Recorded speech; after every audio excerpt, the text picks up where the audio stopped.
All right, so let's pick right up where we left off, changing the gas itself. Start with the simple picture. Picture a doorway that's becoming very narrow, something partly blocking it. Now picture trying to push a dense, chaotic crowd through that narrow opening. Lots of pushing, lots of collision, and a lot of wasted energy, right? Now, picture that exact same doorway, still just as narrow, but instead of a heavy crowd, something much lighter is trying to get through. The doorway didn't change, what's moving through it did change though. And that's the whole idea behind Heliox. When the airflow becomes turbulent, which happens through a narrow airway, gas density starts to matter a lot more.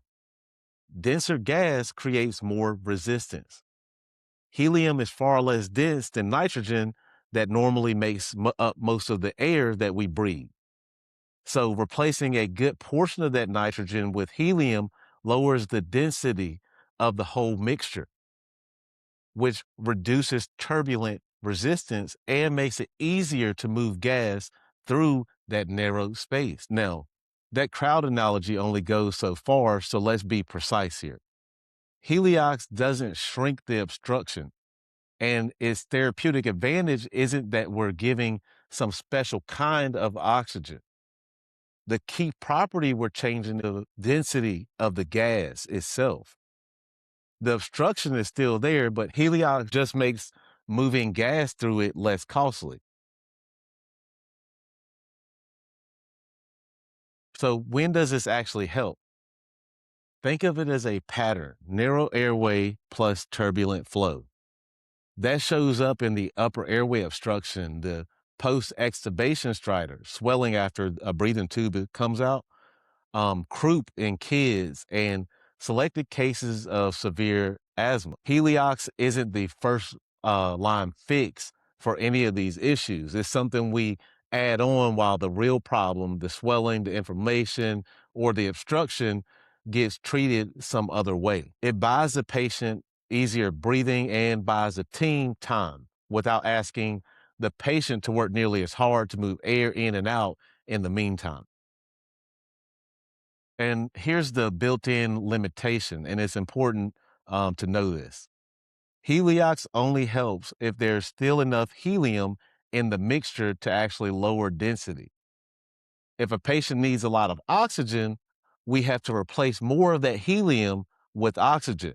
And the moment we do that, we start losing the density advantage that made Heliox useful in the first place. So Heliox doesn't replace oxygenation.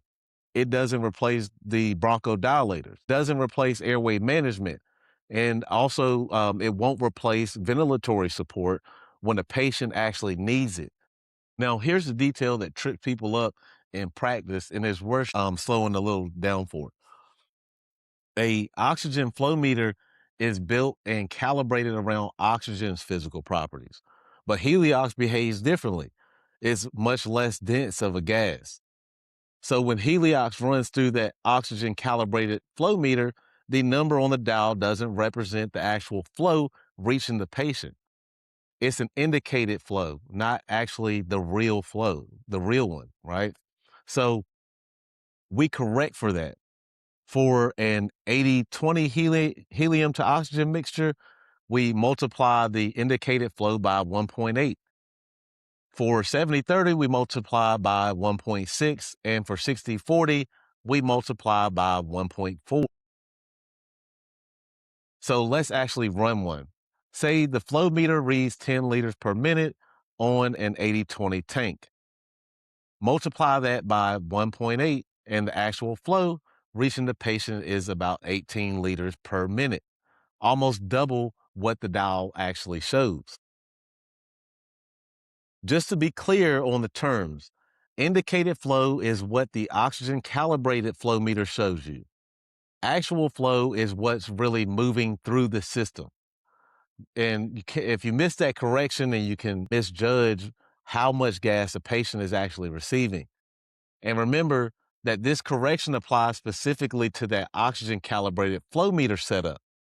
Ventilators and specialized delivery systems may handle Heliox differently. So always check the device. So if a patient on an 80/20 Heliox needs an actual flow of 18 liters per minute, what should the oxygen calibrated flow meter read? So here we're just going to reverse the math. 18 divided by 1.8 is 10. The dial should read 10, even though 18 liters is really moving through the circuit. Here's where we land at on this. Heliox doesn't fix the airway. It changes the physical properties of gas moving through it. So far, we changed pressure and we changed gas density. Our last therapy this week changes something completely different. Not the gas going into the lung, but the blood flowing right alongside it.